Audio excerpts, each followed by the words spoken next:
hablemos un poquito de las... ya que fuimos a Tranqueras y hablamos mucho de la chicha y el gordo y de la familia, porque ahora vamos a ahondar en tu núcleo familiar, pero antes, las fiestas, por ejemplo, la chicha y el gordo iban para allá,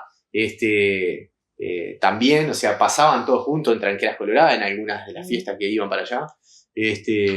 ¿Recordás alguna en particular? ¿Cómo vivías vos las fiestas? Para mí era uno de los momentos favoritos del año. No solo porque recibías algún regalito, o muchos regalitos de mucha gente, todos regalitos humildes y baratos, Sí. Algún buzo, alguna campeona, alguna cosa linda, y otras cositas chicas. Pero además de eso nos juntábamos, comíamos, pasábamos bien. En Tranqueras Coloradas, por ejemplo, en el rancho de mis abuelos, el gordo y la chicha iban, mis tíos iban. Después también acá venían mis tíos, mis primos más chicos. Entonces la fiesta siempre tenía como una preocupación en el que tal persona de la familia no se fuera a tomar demasiado, porque se podía armar, no era... Como eran unos cuantos, en realidad, claro, para mantener para que nadie se peleara con nadie. A veces nos peleábamos. Igual. Sí, nos peleábamos cosas que eran del momento. Y otra gente que se sumaba, ¿no? A veces se sumaba gente por el lado de... Si yo tenía una novia que había durado un tiempo, bueno, ya venía también alguno de su familia. Esas eran instancias lindas.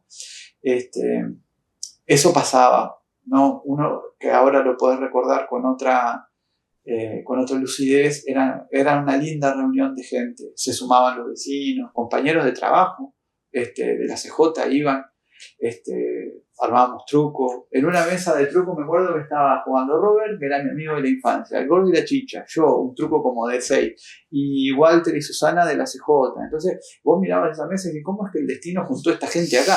Que no tiene nada que ver. Fueron a coincidir. Y sin embargo era todo venía a cuento, digamos, porque todo se armaba para celebrar. Bueno, Pedro, vamos a ir a unas fechas puntuales. Sí, las recuerdo, con todo gusto. Te casás. Esa la recuerdo. Bueno, con Alejandra. Pero no me acuerdo si es el 29 o 30 de diciembre. Debe ser 30 de diciembre, ¿no? De 2004. ¿Qué momento de esto, bueno? No, Alejandra tampoco se acuerda. Bueno, bien. Pero, bueno, el casamiento, ¿cómo lo recordás? Fue muy lindo, muy sencillo, porque nosotros no teníamos plata para hacer una celebración de casamiento. Pero a la vez teníamos mucha gente que podía ayudarnos. Entonces lo que hicimos fue un brindis, ¿no? Nos casamos, no me acuerdo si fue viernes o sábado. No, creo yo que fue el 30 de diciembre. Sí, el 30 creo. Pero puede haber sido el 29. Dejamos ahí la posibilidad. Y siempre me confundo con el día que nos casamos por civil, porque fue en el 2004 seguro. Pasa porque que vos cuando pasás bien, en realidad, viste que el tiempo no... Se va, es eso. Incluso hay días que nos han llamado. Mi hermano un día, o mi madre, no me acuerdo cuándo fue, bueno, felicitaciones, espero que estén pasando bien. Un año más. Nos miramos con Alejandra y digo, ¿qué pasó? Aniversario de casado. Bárbaro. O sea, somos gente que no le pone atención a eso. O le pones más a la de los gurises. Entonces nos casamos, hubo un brindis, fueron los amigos de Alejandra, mis amigos, un muy variado grupo de gente, porque había de toda procedencia, primos de ella, primos míos, mis tíos, gente que ya no está también. Pero no dejaba de ser indio. Sí, fue en el centro por 18 Fere y no fue muy... la verdad que no, pero era un brindis, ¿no? Entonces nos ayudó una familia, la familia Antoniaza, que ellos armaban ese tipo de eventos, nos ayudó a armarlo, a pasar a hacer ese par de horitas que teníamos, bueno, mis amigos también. La verdad que pasamos un momento muy, muy bonito. Sí. Nos casó el cura Nelson, que hasta el día de hoy se acuerda. Yo no sabía que al cura había que invitarlo a los brindis, entonces ni le dijimos nada, nos pelamos porque estábamos nerviosos. Obvio. Un momento especial. Sí. Vamos al 10 de mayo del 2008. Bueno, ese día es hermosísimo. Ahí nació Santiago. Y Santiago, que es nuestro primer hijo, fue un hijo deseado desde el principio y bueno, nació en unas circunstancias ideales para nosotros, porque yo ya estaba terminando de estudiar y estábamos terminando la casa, es decir, nació Santiago y a la semana fue la inauguración de la cooperativa. La noche, yo recuerdo que la noche la pasamos fue una noche muy exigente la noche previa, porque Alejandra tuvo muchas contracciones seguidas, fuertes. Hubo un momento de preocupación en la mañana porque venía latiendo cada vez menos el bebé y eso era porque no salía, tenía que salir de alguna manera y decidieron la cesárea. Y Alejandra la verdad que se bancó todo de una forma impresionante porque es un proceso muy, en el momento bárbaro, pero después muy doloroso, la recuperación. Y ahí fue todo nuevo, porque también un niño chiquito habrás visto que como que se te desarma, es mentira, pero cambiarle las cosas ahí está, y te da como esa cosa. Pero fue creciendo, ¿no? A él también le han ido pasando cosas, ¿no? Después nació... Bueno, sí, después nos vamos al... que lo tengo por acá, al 9 de diciembre del 2010. Claro, ahí nació Ainara. Ainara y Santiago es inevitable cuando hablas de uno pensar también en la otra, o cuando hablas de la otra pensar también. Ainara y Santiago son las cosas más distintas que hay. Cuando nació Ainara, las circunstancias de su nacimiento fueron distintas porque ya estaba programada la cesárea. Fue a los 2 años, o sea, fue un embarazo en el límite entre una cesárea y la otra, del tiempo recomendado, digamos, y nació ya cuando teníamos la casa, ¿no? Nació en un año muy, muy, muy especial. En 2010 es un año que yo asocio con un cambio mío, un cambio de gobierno también, pero también sobre todo un cambio mío de estar más asentado acá. Es un año en el que en su embarazo yo fui por segunda vez a Perú y me quedé un mes en Perú con unas presentaciones de libros, entonces me perdí parte del embarazo de Ainara, pero desde el momento en el que nació Ainara yo entendí que probablemente había una conexión fortísima con Ainara, desde mi parte. Los hijos son siempre distintos y el amor por los hijos es en cantidad el mismo, pero hay cosas que los hace distintos. Entonces, esa vivencia de un amor que es la misma cantidad, pero que se distribuye en distintos lugares de tus hijos, es linda también. Porque de Ainara, yo con Ainara entendí muchas cosas. Ainara es mujer y creo yo que es una mujer empoderada. Tiene 13, va a cumplir 14, pero me ha hecho ver muchas cosas el hecho de que sea mujer, ¿no? E incluso me ha hecho ver cosas que a lo mejor no fueron del todo buenas en mi relación con lo femenino anteriormente a conocerla a ella, ¿no? Bueno, te digo que empatizo totalmente contigo en este momento porque es algo que yo también vivo con mi hija y también me ha hecho pasar por ese proceso de introspección al que vos estás haciendo referencia y que es muy fuerte. Es muy fuerte, es impresionante porque decís, bueno, imaginás un recorrido para ella que a lo mejor no tiene nada que ver, pero cómo comprendemos lo femenino los que somos padres y que hemos sido patriarcales gran parte de nuestra vida. Y también va de la mano con todo este cambio que hablamos hoy del tema de la igualdad de género, que gracias a Dios estamos pasando por eso, que tiene mucho que ver, ¿no? Con el tema de la diversidad, de los derechos, de que la mujer tiene otro papel al que tenía en otra época, de que el machismo tampoco tiene tanta fuerza como la tenía en otro momento. O creemos eso, es verdad. Yo lo que le planteo siempre a Ainara, o la tranquilidad que Ainara me deja, es que es una gurisa que cuando tiene que oponerse a algo, se opone. Es decir, cuando vos le planteas algo y ella no está de acuerdo, de inmediato lo aclara. Le ha pasado eso con sus amigas, le ha pasado eso en otros ámbitos. Es líder de la CJ, por ejemplo. Entonces ahí le ha pasado. Ha ido a los campamentos, es decir, ha tenido todas esas oportunidades y una persona frontal, ¿no? Frontal que a la vez cuida porque es empática. Entonces es un lindo pack, digamos, ¿no? Y además ahora creo que ella también está descubriendo que le interesa lo social, ¿no? Es decir, le interesa ese mundo del liderato, ese mundo de los problemas, es empática con los problemas, ¿no? En casa se ve mucho, casi que no vemos televisión. Televisión de aire no vemos porque no tenemos y tampoco tenemos cable, pero vemos informativos, así se preocupa por lo que ven los informativos internacionales, sobre todo las cuestiones que es una preocupación genuina en ella, es un rasgo de su carácter que está bueno, ¿no? Mucho orgullo, Pedro, cuando se te oye, ¿no? Obviamente hablar de Ainara, de Santiago.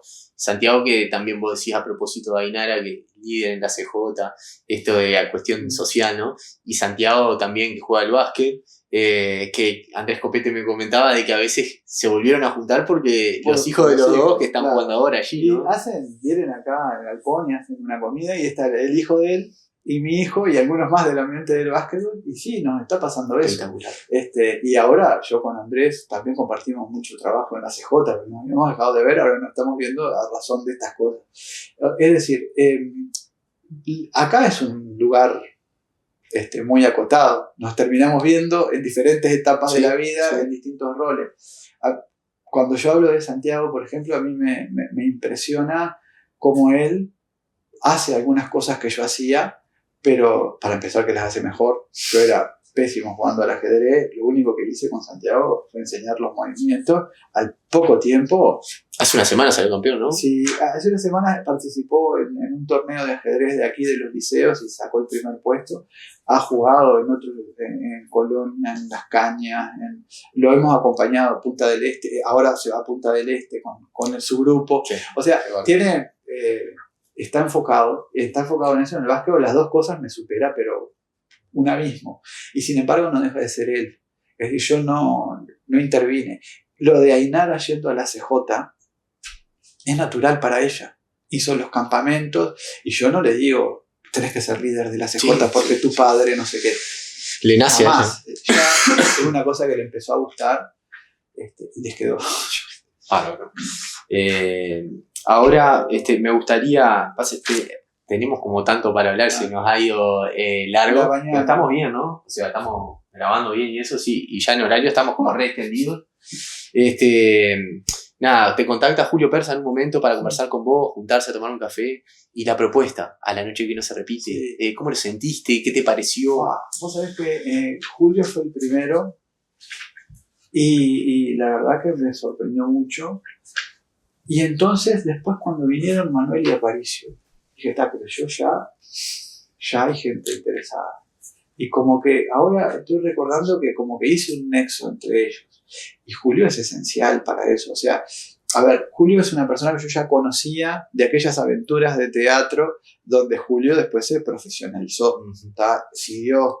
Y él estudió en Montevideo, hizo su carrera teatral, él la está haciendo y ¿no? O sea, yo en esa parte no puedo decir que yo haya compartido.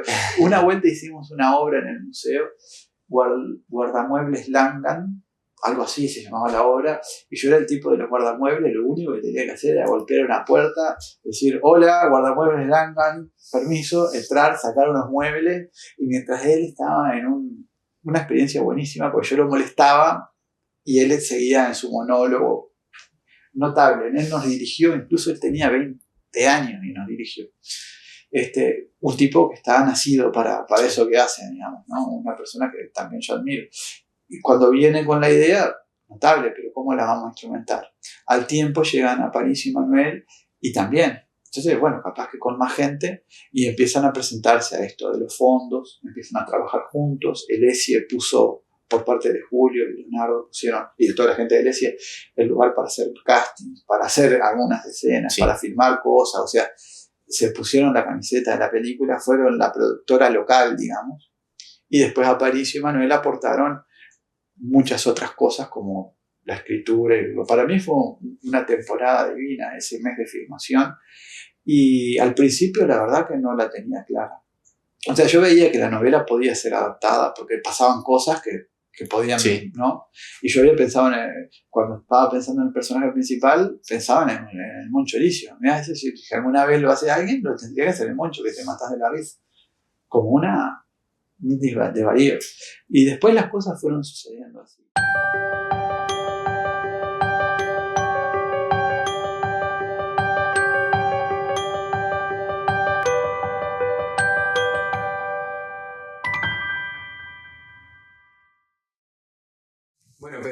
conversemos un ratito sobre tus trabajos, porque comenzaste a trabajar muy joven, comenzaste repartiendo pizzas, y bueno, hay 2 o 3 trabajos consecutivos ahí de joven. Contanos un poquito. Sí, primero, antes que nada, trabajé en la frutería y verdulería de La Pochi. ¿Eso fue antes? Antes, sí, fue un verano nada más, que fueron 2 meses y medio, una cosa así, entre Navidad y el 27 de febrero, que fue el día que dejé, porque era el día de mi cumpleaños, y el asunto era aprovechar el verano para hacer unos pesos, y yo estaba entre primero y segundo de liceo.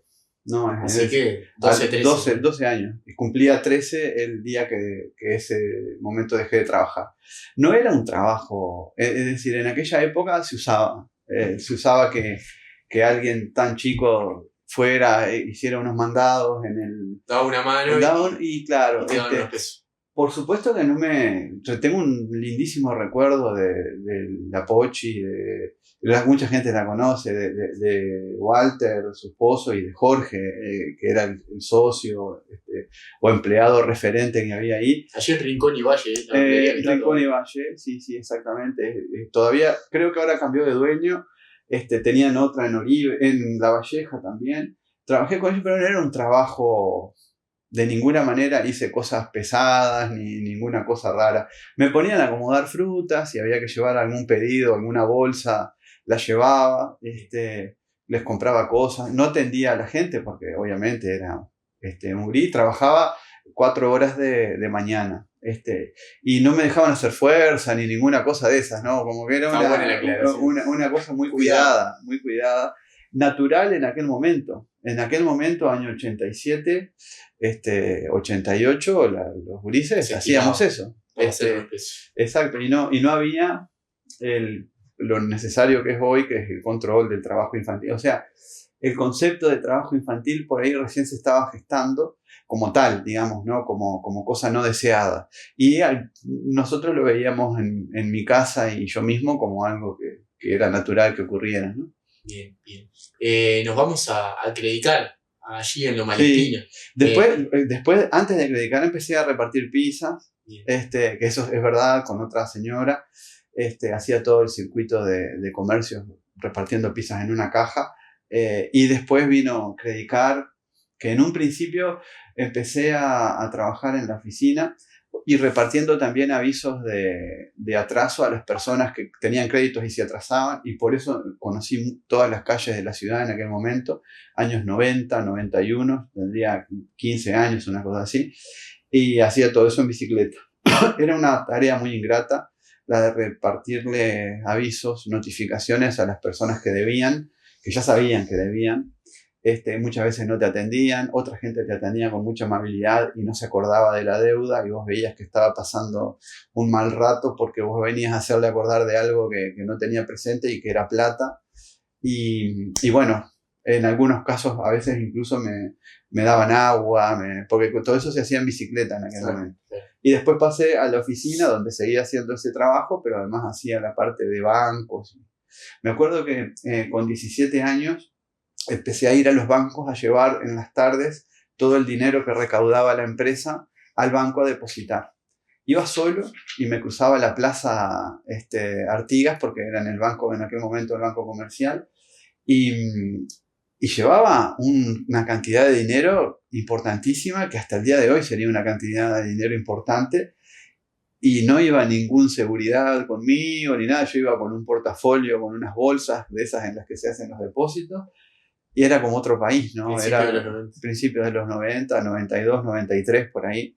Era una tarea de mucha responsabilidad porque tenía que contar todo ese dinero, pasaba rato contándolo, ordenándolo.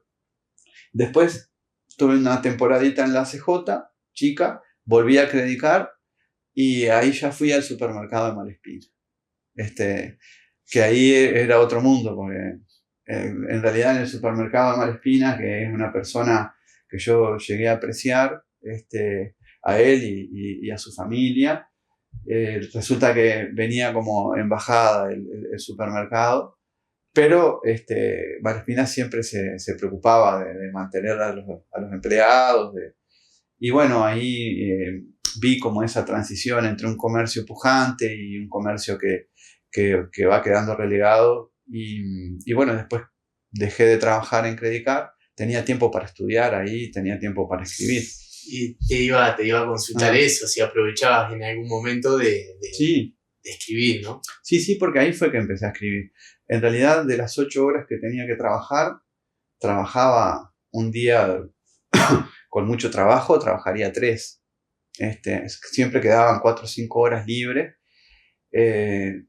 Y bueno, y resulta que después dije, bueno, tengo que terminar el liceo, tengo que además ver la posibilidad de escribir y eso que me gustaba. Y ahí fue que empecé, en esos momentos libres, que eran muchos durante la semana, empecé a leer. Había un compañero que aprecié mucho, que se llama Carlos Klein, que trabajaba en las cajas. Después, por supuesto, él hizo otras tareas, fue albañil calificado, o sea, una persona muy autodidacta, pero a la vez de mucha inteligencia, que me llevó libros, ¿no? Me mostró el primer libro de Daniel Chavarría, un escritor de San José que era primo de él, muy reconocido en Cuba. Después me prestó 100 años de soledad para que lo leyera. Y bueno, y Carlos fue como también en esa época un poco un vínculo con lo cultural, además de un compañero fenomenal. Sí, en Nueva Malespina, y ahí empecé a escribir también. Ya escribía cosas de antes, pero no sistemáticamente. Igual de todas esas cosas, todos los cuadernos de 200 hojas páginas que escribí lo de Malespina, no se publicó nunca nada, porque esos años yo escribía, me parecía que eran cosas impresionantemente buenas, y después con el tiempo no era así, ¿no? Me daba cuenta yo solo de que lo que había escrito no tenía la calidad como para... Pero es el aprendizaje que tenés que hacer para después empezar a publicar. Entonces eso me vino muy bien. Se cortó, por supuesto, porque después yo empecé a trabajar en la CJ durante la temporada más larga en la que trabajé en la CJ, que fueron tal vez unos 9 años, una cosa así, 10 años, no, 12 años, ahora que lo pienso, que tuve vínculo laboral con la CJ. Y porque vínculo de toda la vida, pero laboral, formal, digamos, 12 años corridos. Y bueno, y dejé esa parte y me las ingeniaba para escribir, pero ya no tenía tanto tiempo. Pero bueno, ya había encarnado, digamos. Habías profundizado ahí en esos años, como vos contás. Y bueno, pero pinceladas ya habías tenido desde chico. Tu vieja recuerda... bueno, las historietas de Paturuzú, de Isidoro Cañones, de ir y cambiar permanentemente, porque las liquidabas enseguida. El Mono Cabral también comenta que en un trabajo que hiciste en la escuela firmaste como Pedro Primavera. Sí. Hasta el día de hoy se acuerda. Y yo también. Hicieron mucho bullying con eso. Sí, pero... Porque el trabajo era una imagen, había que representar la primavera. Entonces, obvio, ¿qué puse yo? Mi nombre y al lado el título del trabajo. A mi compañero le dio mucha gracia. Tenemos, ahora que decís, bueno, esa referencia que a tus compañeros es un motivo de risa de repente, tenemos algo para que escuches.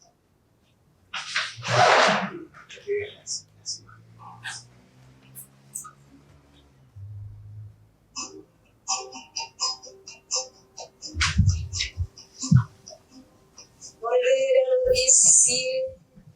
Es como que infinita alegría de poder decir que soy su amigo, y eso me ha permitido disfrutar varios momentos junto a Pedro a lo largo de nuestra vida, de los últimos años.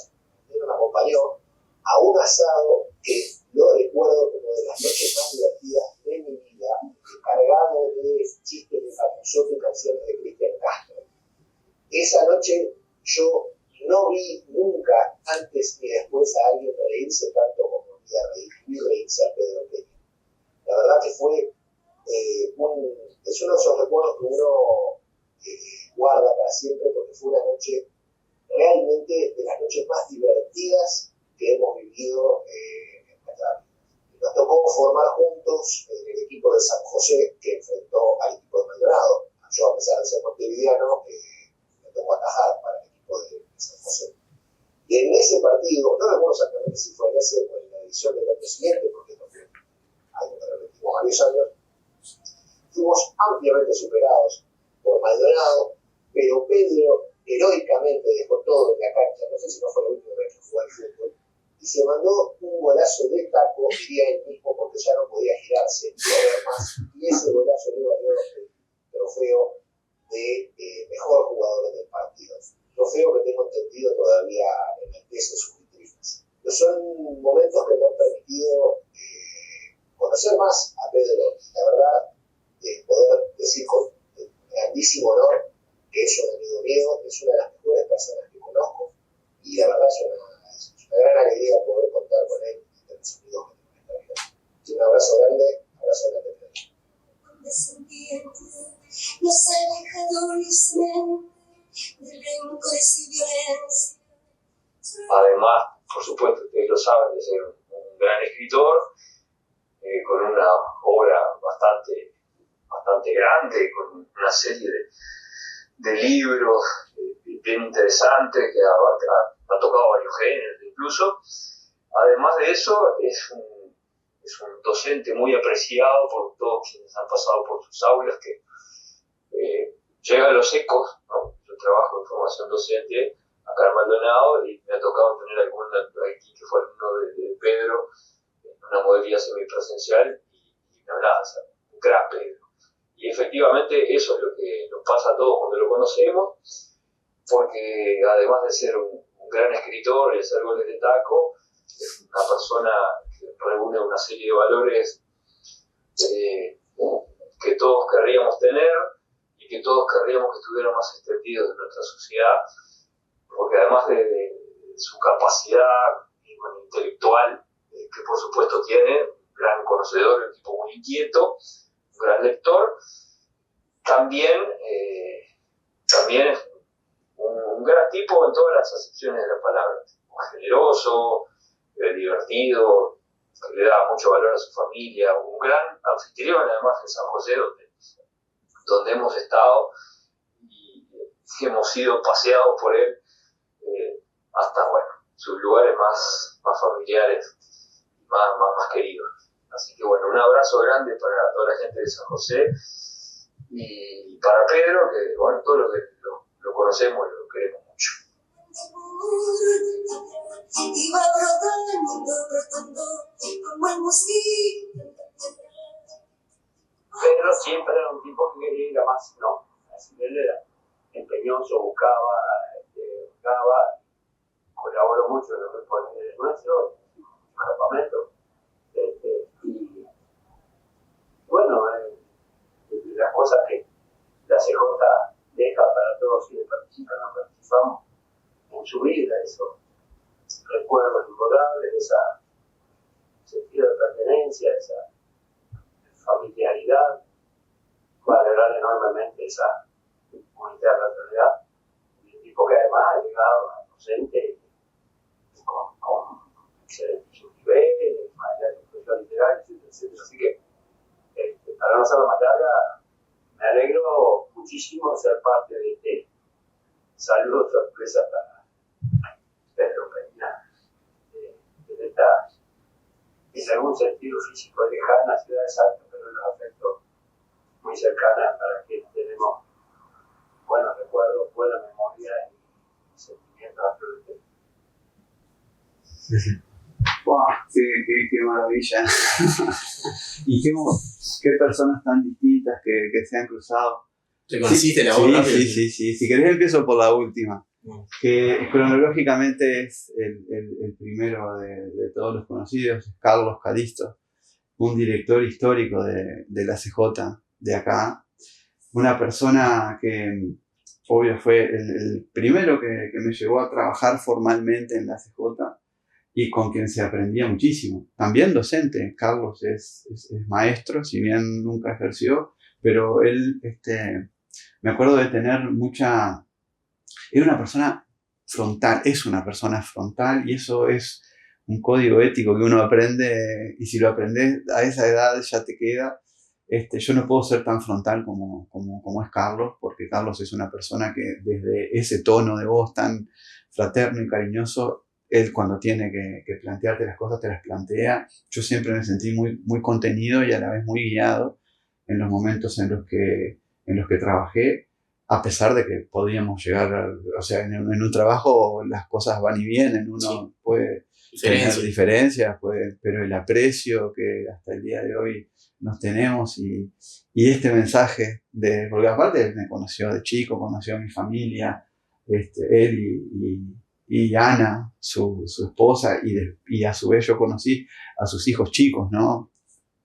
Ahora creo que tengo entendido que hasta tiene nietos y todo, y esa parte de la familia me la he perdido porque hace muchos años que no lo veo, pero es una persona que son esas personas que se van constituyendo en referencia desde distintos lugares, ¿no? A veces tener referentes creativos o tener referentes, bueno, en este caso es como una referencia ética también. Me acuerdo que en algún momento la CJ de San José tenía asuntos con la CJ de Montevideo, y eran las ACJs del interior que no estaban muy bien miradas desde Montevideo porque querían su independencia, etc.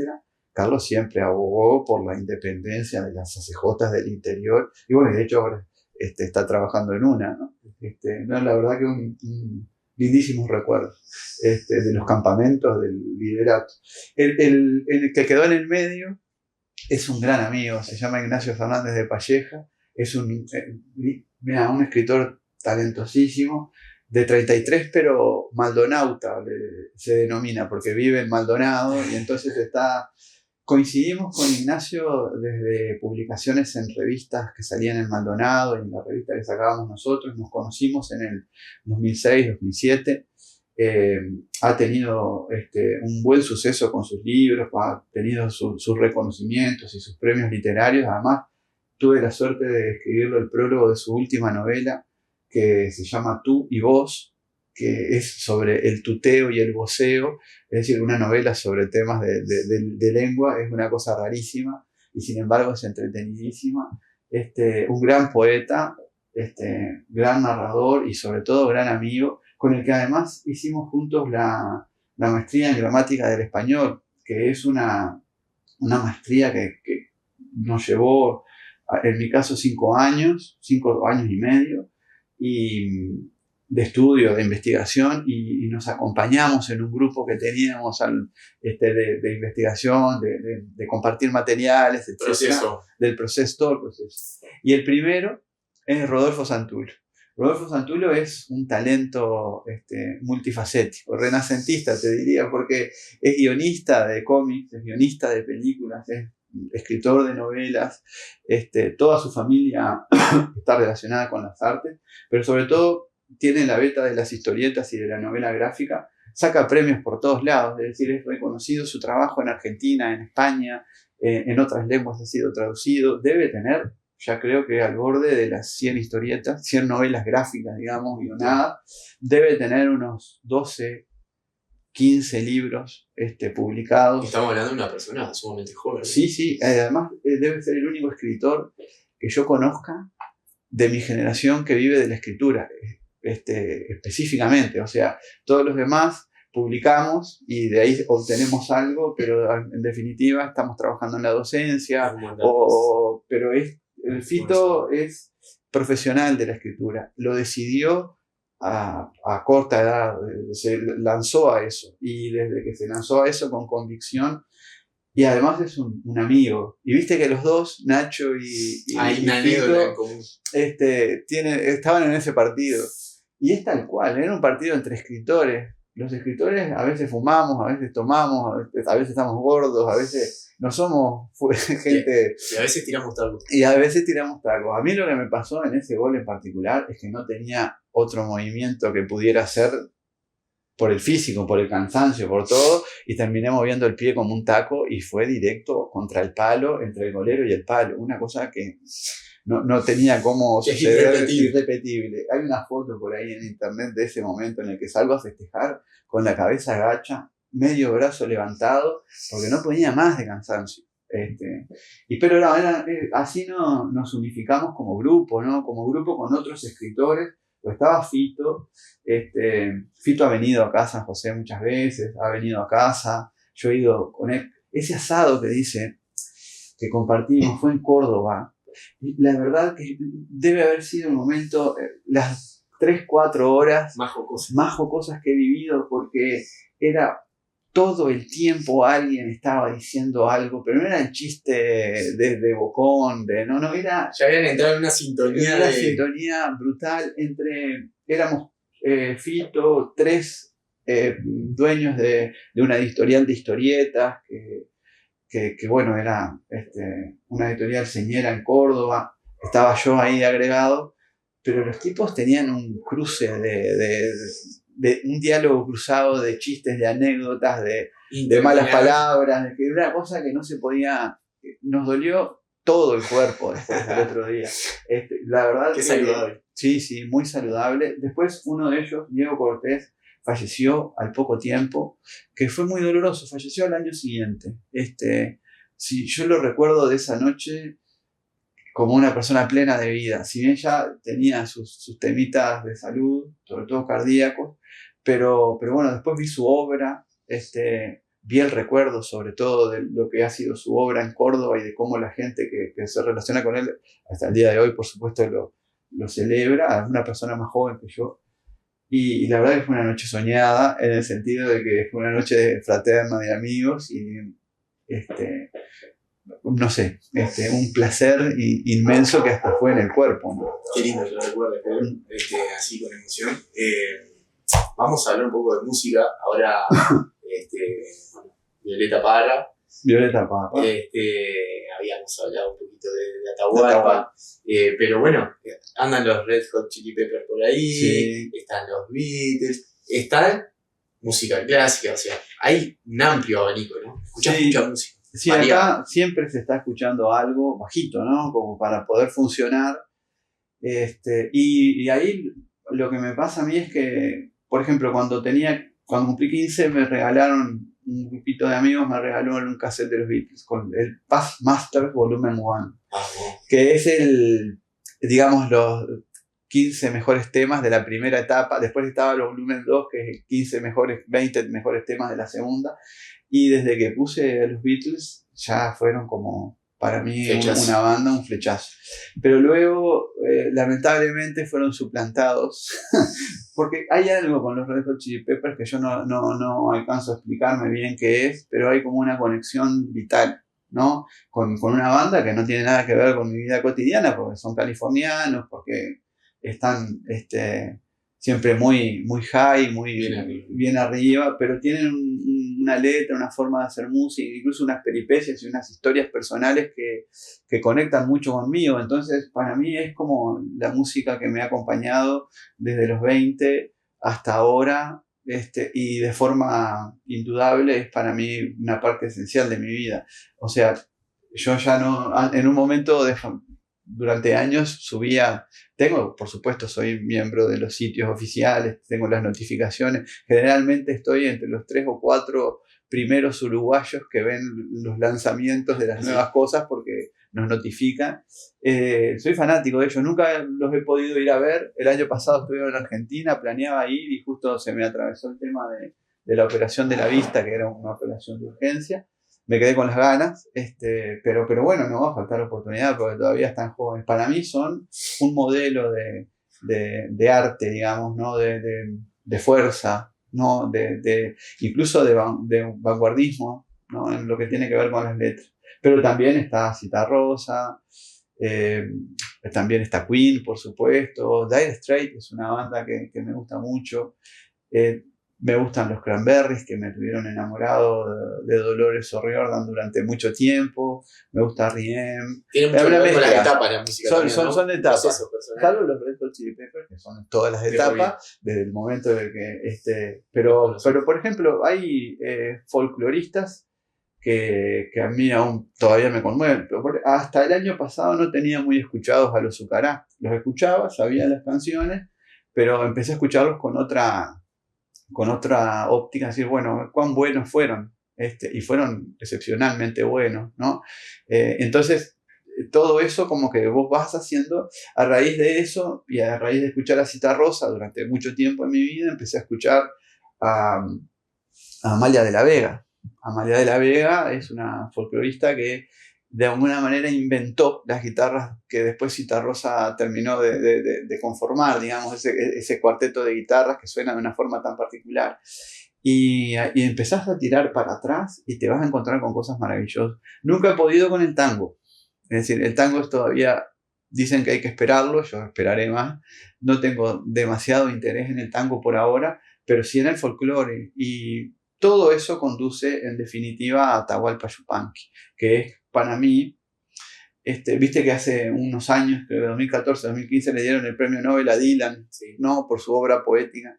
Bueno, Atahualpa murió mucho antes, pero era candidato porque su labor de registro de todo lo folclórico tradicional y después llevarlo a la música, ¿no? Es una labor no solamente creativa, sino también de investigación de la tradición, pero además de investigación y de realización, porque no es solamente investigar, sino que además es producir en relación a eso, que me parece admirable, más allá de la personalidad de Atahualpa, que era una persona difícil, ¿no?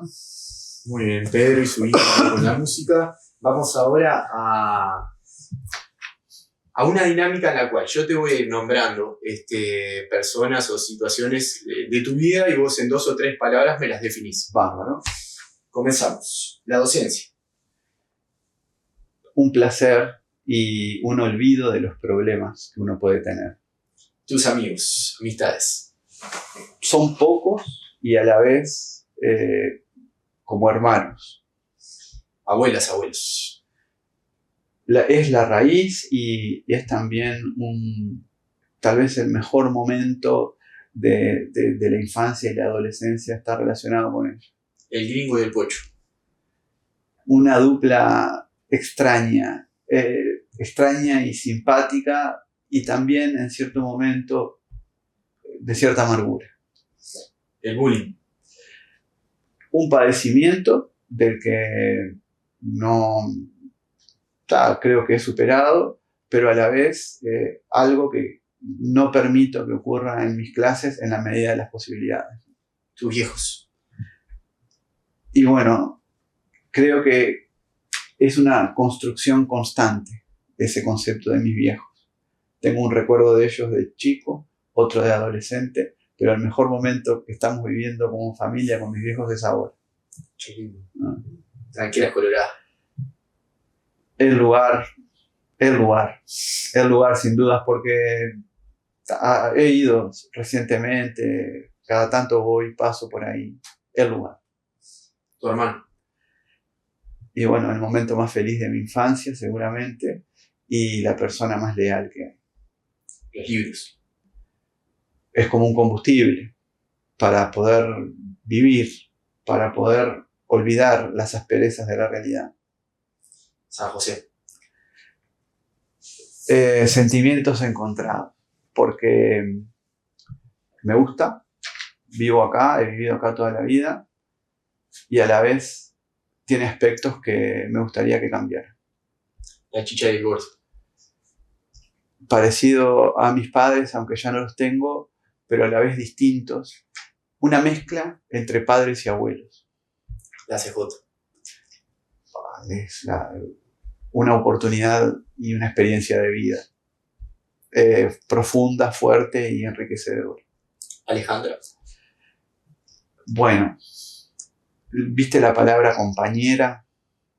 ¿No? Que se usa a veces para la política, se usa para bueno, pero también Alejandra es eso. He estado enfermo varias veces, ella pocas, pero yo muchas, y no se ha despegado, ¿no? Entonces esa cuestión de compañía que es inherente al amor que nos sentimos es tremendo. Santiago.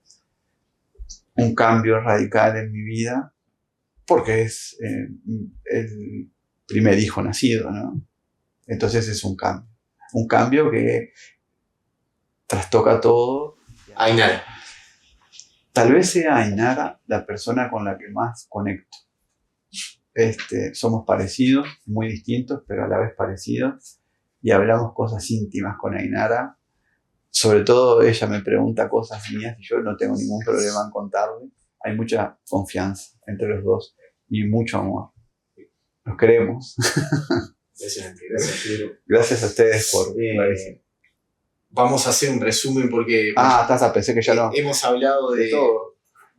Sí, y con muchas amistades tuyas, algunos no pudimos registrar los audios, porque si no hubiésemos estado en otro programa de audios, porque la verdad que bueno, lo teníamos que traer para no pasar por alto lo que es Pedro Peña para todos ellos y ellas.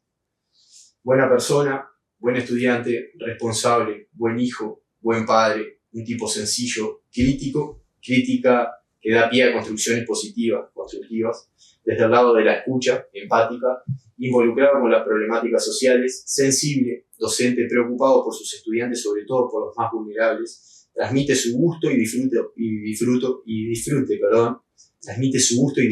por la literatura.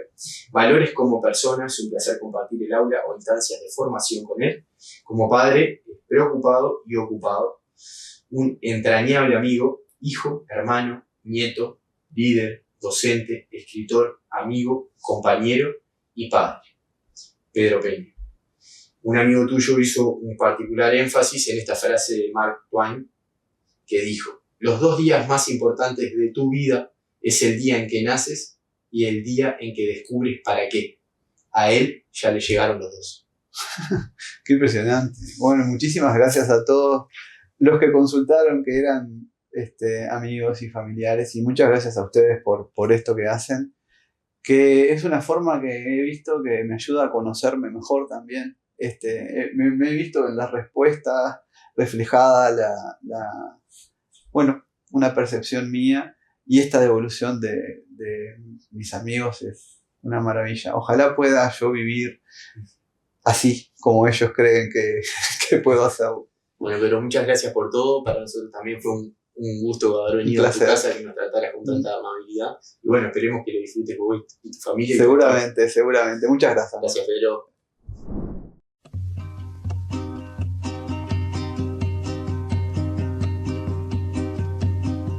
Volver a los 17. Que es un excepcional hijo, es una excepcional persona, porque como persona es lo máximo. Bandido como tu muchacho, pero bien. Y encontraba en una silla, porque eso tenía Pedro, en una silla encontraba la campera, en la otra los guantes, en la otra la gorra, en la otra los libros, en la otra el bolso. No había donde sentarse, no había silla en la cocina donde sentarse. Se iba, o sea, yo sabía que yo ya estaba en la casa, se iba el gordo y la chicha con el bolsito, y yo sentía el portón del fondo, yo sabía que era él, ya dejaba un bolsito que llevaba, y yo me asomaba, ya iba volando la vuelta al San Lorenzo. Entonces cuando Pedro se decidió mudarse, y mi madre dice, no, como ellos vivían en la parte de adelante de la casa, nosotros vivíamos en la parte de atrás, pero cruzábamos una puerta como esa y estábamos juntas. Y le dice, ahora sí que estarás contenta, dice, porque lograste lo que quería. Le digo, ¿qué dijiste, mamá? Nada. Nunca más me olvidaré, porque para mi madre Pedro era sagrado. Y aparte que Pedro siempre fue muy cariñoso, muy pegoteado con los abuelos, con todo. Pedro salía para el almacén de los Belén, que me quedaba a media cuadra, y me daba un beso y dice, voy hasta los Belén, mamá. Pero ya, grandecito, con 10 años. Venía, me daba otro beso. Salía de vuelta, me daba otro beso, y así. No lo ha podido él saber, ni el más claro proceder, ni el más ancho pensamiento. Todo lo cambia al momento, cual mago condescendiente. Ah, qué maravilla, ¿no? Sí. Ya está.